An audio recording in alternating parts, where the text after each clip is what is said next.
¿Y existen pruebas de que fue asesinado? Pregunté. ¿Cómo no?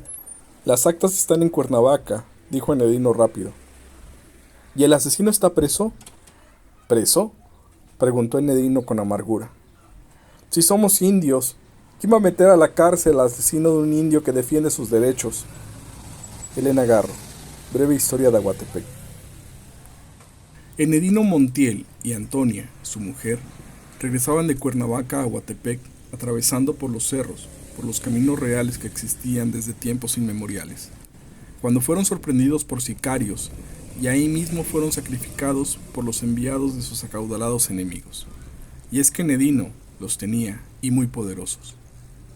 Enedino Montiel Varona, sobrino del general zapatista Antonio Varona, dirigente de los comuneros de Aguatepec, inició en 1952 la lucha contra la compra fraudulenta de sus tierras por empresarios de la industria inmobiliaria que iniciaron en Morelos una cruzada para la construcción de fraccionamientos de lujo y campos de golf en terrenos comunales. Entre los predios disputados se encontraban los de la parte sur de la comunidad de Aguatepec, en donde hoy se ubica el fraccionamiento Vista Hermosa y la colonia Antonio Varona. Esos mismos empresarios construyeron en la misma década de los 50 los fraccionamientos Limoneros, Jardines de Aguatepec y la fábrica que hoy conocemos como Cartuchos en los predios comunales de Aguatepec, atropellando con ello no solo la legislación agraria que conquistaron los campesinos en la Revolución, sino los derechos específicos de quienes eran titulares de estas tierras, entre ellos Enedino Montiel. Lo que hoy es la colonia Antonio Varona fue al principio parte de ese avasallamiento de la industria inmobiliaria sobre la tradición campesina de los comuneros que como propietarios originarios exigieron al Estado la restitución de sus tierras, desde luego, como bien lo apunta Zapata en el Plan de Ayala. Después, los campesinos volvieron a hacer justicia al entregar lo que se proyectaba como un fraccionamiento de lujo a los campesinos y familias pobres de Cuernavaca, que desde entonces poblaron este territorio que, por ley, pertenecía a los más pobres.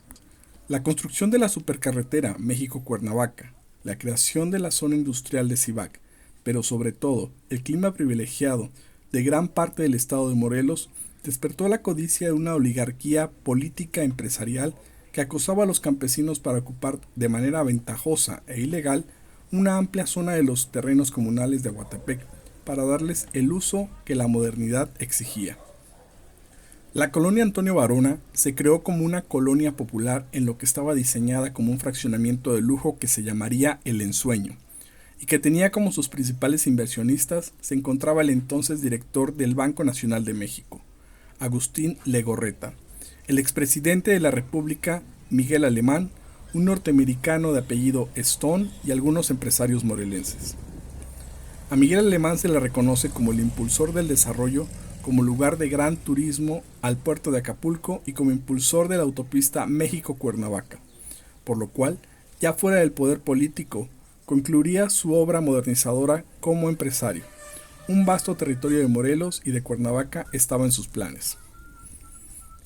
A esa modernización a toda costa se opuso Enedino Montiel, y para ello tejió una multiplicidad de redes de apoyo entre dirigentes campesinos, intelectuales y líderes campesinos entre los que se encontraba Elena y Deva Garro, el periodista Don Cristóbal Rojas y Rubén Jaramillo, entre otros.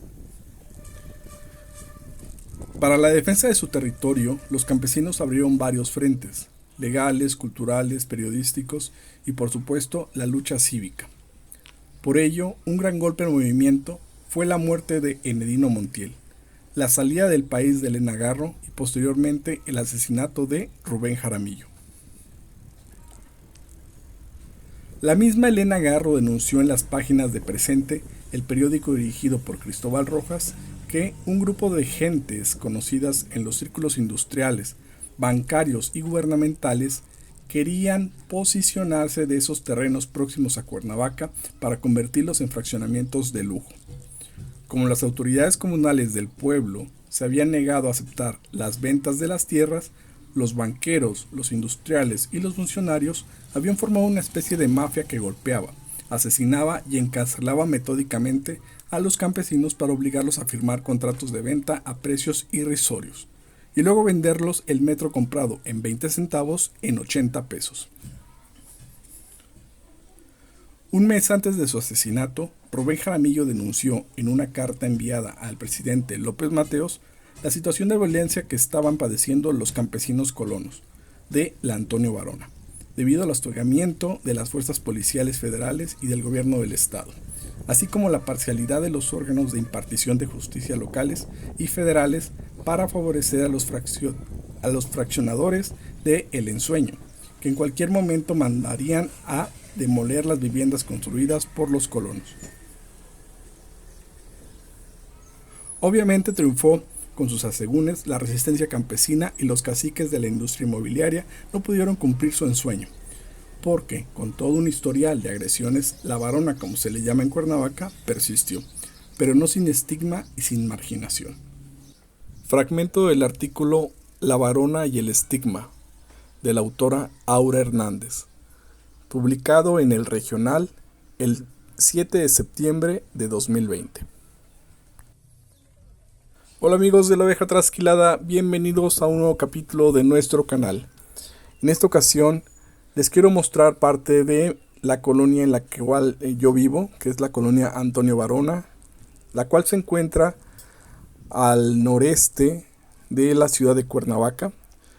El municipio es Cuernavaca, Morelos, es la capital del estado de Morelos, y mi región o mi estado se encuentra a su vez en el centro del país, de México. Estamos muy cerca de la capital, estamos a unos 80, 70 kilómetros de la Ciudad de México. Bien, esta es una colonia popular. Ya les leí un poco de un artículo que me pareció muy interesante, que retrata mucho del conflicto social que hubo en esta colonia y que obviamente de alguna u otra manera nos va formando, nos retrata nuestra historia, siempre nos deja un legado, nos deja, también puede ser un estigma, como aquí lo menciona en el título la autora. Y también es muy importante conocer la historia para saber de dónde venimos, qué somos y hacia dónde vamos, ¿verdad? Entonces esto es algo muy importante el retomar y ahora mismo lo quiero yo unir con una actividad que va a ser el día de mañana, que es la votación para revocación de mandato. Entonces estoy haciendo este recorrido y voy a ir justo a la zona donde se va a instalar la casilla que nos corresponde. Para empezar quiero decir que lamentablemente se van a instalar muy pocas casillas en este ejercicio que de manera general y de entrada yo considero bueno. Es decir, cualquier herramienta, cualquier ejercicio que nos ayude a mejorar la vida democrática de nuestra comunidad o de nuestro país es bueno. Porque en principio democracia significa participación. Y democracia significa el gobierno del pueblo, por el pueblo y para el pueblo. Es decir, que obviamente entiendo que en un país tan diverso, en un país tan grande y tan poblado, resulta casi imposible atender y cubrir las necesidades de todos. Porque incluso muchas de estas necesidades, o mejor dicho, muchas de estas aspiraciones o gustos pueden incluso contraponerse, ¿sí? En este caso, tal vez lo mejor es pues satisfacer a la mayoría o cubrir las necesidades de la mayoría, ¿sí? Que vendría siendo un gobierno populista, ¿sí? Yo lo menciono así también porque en mi personal punto de vista, un gobierno populista no es un mal gobierno, ya que en principio En un país democrático, al gobierno lo elige la mayoría de los votantes. Y en un país democrático, el voto tanto del el indígena, el campesino, el obrero, el estudiante, el empresario, el político, el militar, todos los votos van a tener el mismo peso, el mismo valor. Entonces, si hay más personas que voten por un proyecto de nación, este proyecto deberá reflejar lo que la mayoría del pueblo quiere. Y obviamente el proyecto debe de atender o responder a estas necesidades del pueblo, por lo cual se convierte en un gobierno populista. Bueno, es aquí, ya llegué a donde es la zona donde va a estar ubicada la casilla, es la primer glorieta de la colonia Antonio Varona. No estoy seguro que sea considerada la primera glorieta de la colonia Antonio Varona, porque es justamente en el límite. Si ustedes se dan cuenta, pasamos de una colonia popular a una de las zonas residenciales de mayor plusvalía en la ciudad. ¿Sí? Sería Vista Hermosa. Y esto es algo muy curioso, como están pegadas una colonia popular y una colonia de clase alta, podríamos decir, aquí en Cuernavaca. Tal vez nos queda un poco más claro las razones cuando vamos a la historia y escuchamos, leemos, por ejemplo, el artículo que encontré de la autora Aura Hernández. Entonces es muy importante saber de dónde venimos, saber que la varona realmente iba a ser el ensueño. Y miren qué cosa se terminó convirtiendo en la realidad de los pobladores de esta colonia, ¿verdad? Pero sí aún podemos encontrar vestigios de cómo las calles de la colonia Varona son amplias en su mayoría, cómo no está separado por cuadras, sino por grandes manzanas que tienen unas formas muy diversas. Y por lo mismo de que eran terrenos muy grandes, hubo necesidad de fraccionar y utilizar callejones. Callejones en los que lamentablemente hubo una temporada de mucha violencia, una temporada de mucho, en que era muy peligroso andar por la noche por estos callejones, porque te robaban o te hacían algún otro delito, incluso mayor, ¿verdad? Pero me parece muy curioso cómo llegamos al presente a través de este pasado. Vamos a pasar ahora mismo, estoy aquí entrando a La Varona, estoy llegando por estas nuevas plazas y vamos a llegar a la glorieta donde, les repito, se ubica la casilla en la cual yo voy a votar, donde yo invito a que todos voten, a que a todos los ciudadanos mayores de 18 años voten y ejerzan ese derecho.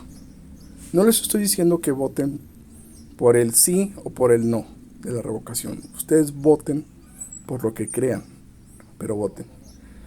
Aquí en la entrada de la colonia se encuentra esta escultura del general Antonio Varona, que ya lo escuchamos, fue parte de los fundadores de esta emblemática colonia, y gracias a esa lucha es que, ahora tenemos un espacio donde ya no es un ensueño, sino es una realidad para cientos de familias.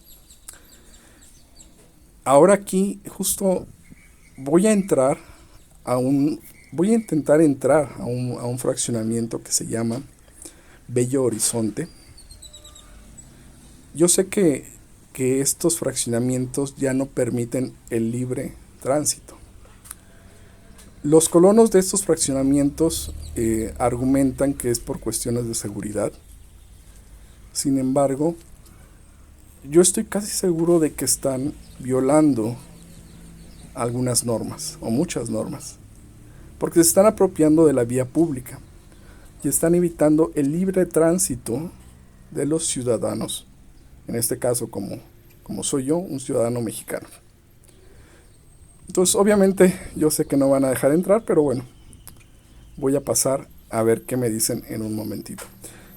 Miren, aquí en esta glorieta se colocaron esta gran manta por los tristes sucesos o asesinatos que ocurrieron hace poco tiempo, en 2020, de hecho. También ya hay mucha información y después vamos a volver a hablar del tema. Pero bueno, vamos al fraccionamiento Bello Horizonte. Algo curioso de este fraccionamiento es que aquí fue donde vivía el secuestrador conocido como el Mochaorejas. Una persona que se hizo de mucho dinero a través de estas actividades obviamente reprobables. Veamos qué me dicen.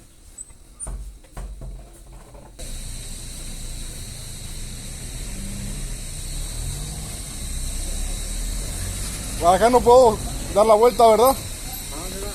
No, nomás ando dando vuelta. Solo para acá.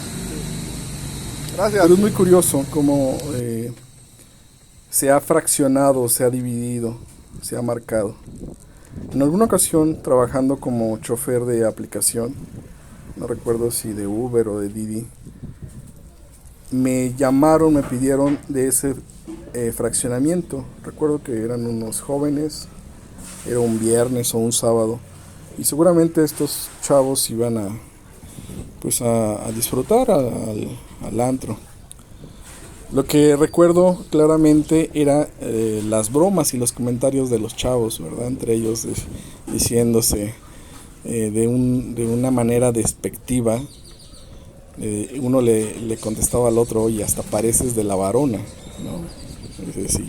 Y entre ellos se burlaban, refiriéndose a que los de la varona, los jóvenes de la varona, pues son los maleantes, los ladrones, los asaltantes, los violadores, ¿verdad? Entonces es toda esta carga de prejuicios que salen en la broma. Es seguramente también lo que marca su realidad de manera inconsciente. Te está formando, te está definiendo, ¿sí? Tal vez y va a llegar el momento en que conscientemente lo defiendas. Me refiero a que tú vas a decir: es que estas personas son diferentes a estas otras, ¿sí? Es por eso que a mí me gusta mucho la democracia, porque en la democracia o en el voto somos iguales. Va a tener el mismo peso un habitante de este fraccionamiento a un habitante de la colonia Antonio Varona. Miren cómo ahora estoy pasando por los diferentes callejones que les comentaba. Miren cómo las calles de la colonia son amplias. Lamentablemente están cubiertas de autos, de cosas. Tapamos mucho la circulación. No tenemos esta cultura vial. No vemos el beneficio de tener un poco más de orden. Aún no llegamos a comprenderlo, pero bueno, es cuestión de ir mostrando cuáles son los beneficios y de irnos formando o educando, que es algo que se puede lograr fácilmente. Bueno, tal vez no de manera instantánea, pero a través de la educación, a través del trabajo comunitario y social se va a lograr, ¿verdad? Entonces, algo también que me gusta, por ejemplo, mucho de esta colonia es las escuelas. Yo estudié aquí la primaria. Al principio del video pasó donde es en la escuela Tierra y Libertad. En ese entonces estaba muy descuidada.